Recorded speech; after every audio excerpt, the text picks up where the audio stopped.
Yan, kita nyo ba yan? Parang skyway mga kababisya, no? Kung napapansin nyo yung nakikita natin sa pang-apart ng Maynila, yan o. Yung sa mga expressway. Kuya, saan yan? Anong kalsada yan? Kalsada yan. Ano yan? Expressway na yan? Hindi. Ano lang yan? Itong Parang, iwas baha lang. iwas baha. Bahain pala yan dyan? Dito. Okay. Welcome back mga kaprobinsya. At ito yung ating first vlog. Simula nung bumalik tayo galing sa Mindanao. Dahil alam niyo naman, umuwi tayo, no? At andito tayo ngayon sa Lopez, Quezon, mga kaprobinsya, no? Itong kinalalagyan natin ay sakop na ito ng Lopez, Quezon. Pauwi na tayo. At hinanap ko, mga kaprobinsya, yung karugtong ng expressway na papunta ng Bicol, no? Kasi kung natatandaan nyo, may mga vlog tayo dyan dun sa expressway papuntang Bicol. At meron tayong isang video noon na napagtanungan natin na kung saan na yung lusot ng expressway na nandoon sa may Tiaong, Quezon. Yan, ito. Itong video na to, yan. Yan. At ang sabi nga ni Kuya sa atin ay nandun na daw sa Lopez, Quezon at sa Legazpi sa may Bicol. Umuwi naman ako ng Mindanao, kung natatandaan nyo, may video din tayo na umuwi tayo ng Mindanao. Hindi ko nakita yung expressway doon, no, na papunta ng Legazpi. Kaya nagtataka ako kung saan part ng Legazpi yung nakita ni Kuya, kasi si Kuya ay ano siya, no, tawag niyan, biyahero o pahinante sa truck. Araw-araw bumibiyahe sila, no. At hindi ko talaga nakita dun sa part ng Legazpi, no. Hindi ko sure kung nasaan o hindi ko lang ba talaga nadaanan, kasi syempre sa pinaka-highway lang tayo dumadaan dahil yun naman yung daan natin papuntang Mindanao. Kaya yung pagbalik ko, ito yung kaagad na hinanap ko, itong kadugtong dito sa may Quezon Province ng expressway na papunta ng Bicol. At hindi ko pa rin nakita, mga kaprobinsya, kasi yung doon sa may Tiaong, yung pagdaan ko kanina, hanggang doon pa lang, no? Hanggang doon pa lang yung dulo nun. At putol pa siya. Hindi ko sure kung saan ang papunta rito. Kaya yun, binaybay ko to ulit. Hinanap ko, pumasok ako sa mga kanto-kanto. At wala talaga ako ibang nakita. At ngayon, pauwi na tayo. Ito, yung ating nakita, mga kaprobinsya, no? Hindi ko alam kung ito ba yung kadugtong ng Bicol Expressway, no? Pero yan, kung nakikita nyo, nandito tayo sa Lopez, Quezon. Siguro ito yung sinasabi ni Kuya na nandun na sa Lopez, Quezon yung kadugtong ng expressway na nakita natin dun sa may Tiaong. Napansin nyo ba yan, mga kaprobinsya? May mga parang ginagawang poste sa gitna ng highway.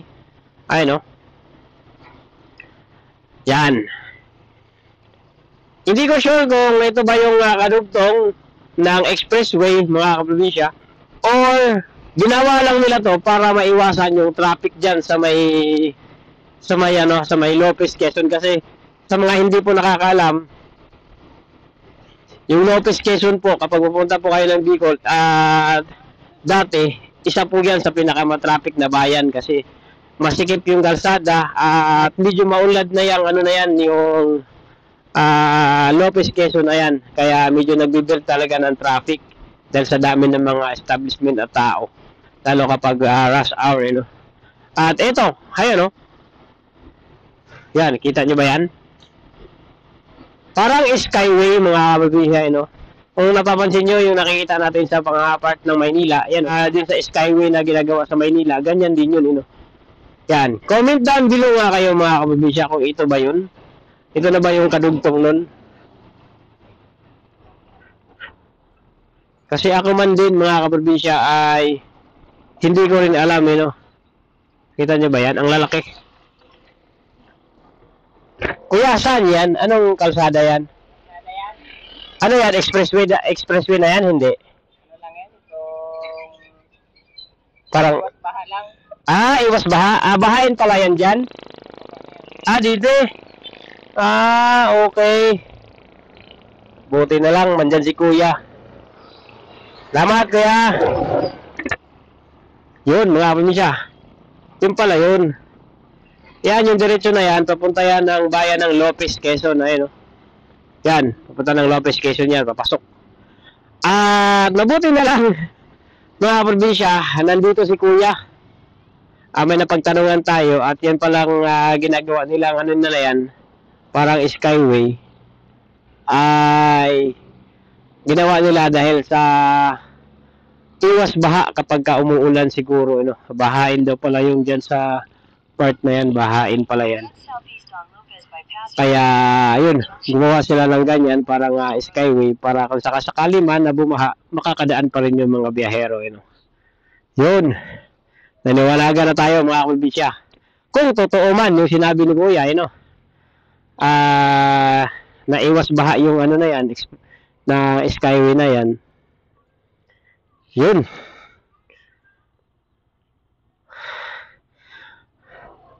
Tara mga probinsya, at least may idea na tayo kung ano yan. Kung totoo yung sinabi ni kuya, sana legit yung info natin. At ito mga probinsya, yung bypass road ng Lopez, Quezon mga probinsya. At napakalaking tulong nito dahil tulad nga ng sabi ko, yung Lopez, Quezon ang isa sa pinakamatraffic na part kapag pupunta kayo ng Bicol. Yan. Isa yan, yung Lopez. Kasi maliit lang yung kalsada dyan. Dalawa lang yung pwedeng gumaan, kabilaan lang. Kaya yun, itong bypass road na to ay napakalaking tulong. At yung haba niya mga probinsya ay 5.5 kilometers. Yan.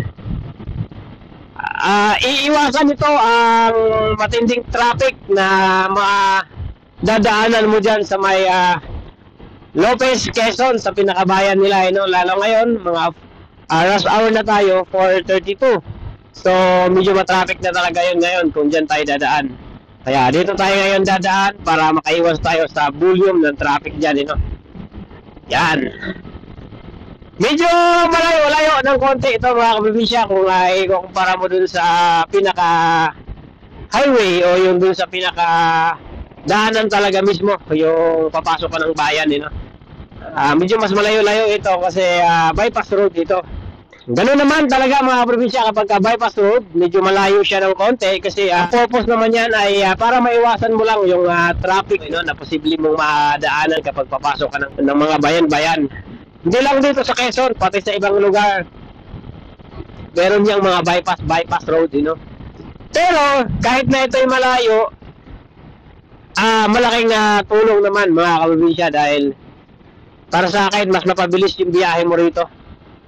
Dahil yun, tingnan nyo naman, wala ang ka-traffic.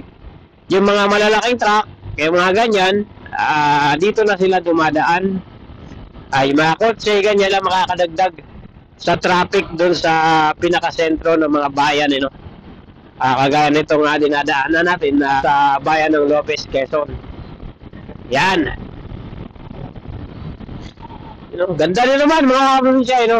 Yun nga lang, ang isa sa nakikita kong rito, hindi pa lahat ng part ay may ilaw. Siguro medyo madilim-dilim din to sa gabi. Pero hindi naman siya nakakatakot daanan kasi marami namang mga probinsya, maraming mga bahay-bahay. Maraming mga kabahayan. So okay lang. Hindi rin siya ganoon ka liblib kumbaga. Kasi may mga bypass road kagaya dun sa bypass road ng Gumaka na talagang matatakot kang dumaan dun kung gabi. Kasi wala talagang halos mga bahay-bahay kapag nandun ka na sa bandang gitna. Pero ito, meron na Yan. At kapag bibiyahe ka ng Bicol, mga probinsya, ituturo naman ito ni Waze kung sakaling hindi mo ito alam. So, kahit mag-Google Maps ka, ito naman yung palagi niyang sinasuggest. Palaging suggestion yan Google Maps, bypass road. Kapag may madadaanan ka na mga traffic, yun sasuggest ka niya na dumaan sa bypass road. Yan.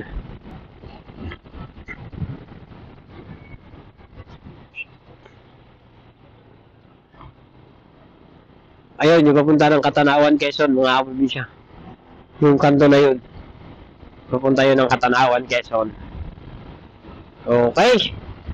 Dapat ganyan, mga kaprobinsya. Kung ganyan sana lahat, yun, oh. Dikit-dikit yung ilaw. Liwanag siguro sa gabi. Kaya lang, sa haba nito, sigurado malaki din yung budget na kakailanganin. Yun, oh. Isa lang talaga yung nakita ko na ano, mga kaprobinsya, yung bypass road, you know, na halos, hindi halos, talagang simula sa umpisa na pagpasok mo dun sa bypass road hanggang doon sa pinakadulo ay may mga ilaw. Yun ay yung bypass road ng Tacloban, Leyte. Yan, kung may vlog tayo niyan, mga probinsya, ito, panoorin nyo. Yan, o. Yan, napakagandang bypass road yan sa part ng Tacloban, you know. At napakaliwanag sa gabi. Pati yung pinakakalsada nila, liwanag, you know. Dahil may ilaw din. Gusto nito, ano, garden. Parang may pasyalan dito, mga kaprobinsya, oh. Bilis lang biyahe natin, mga kaprobinsya. Siguro kung doon tayo dumaan sa pinakasentro, mga ganitong oras, tapos dadaan ka doon, pinakabahay ng Lopez. Nako, baka abutin ka ng 30 minutes bago ka makalabas. Yan, oh. Wow, galing, ah. Yan, mga ganyan sana, oh. Lalaki pa naman ang ilaw.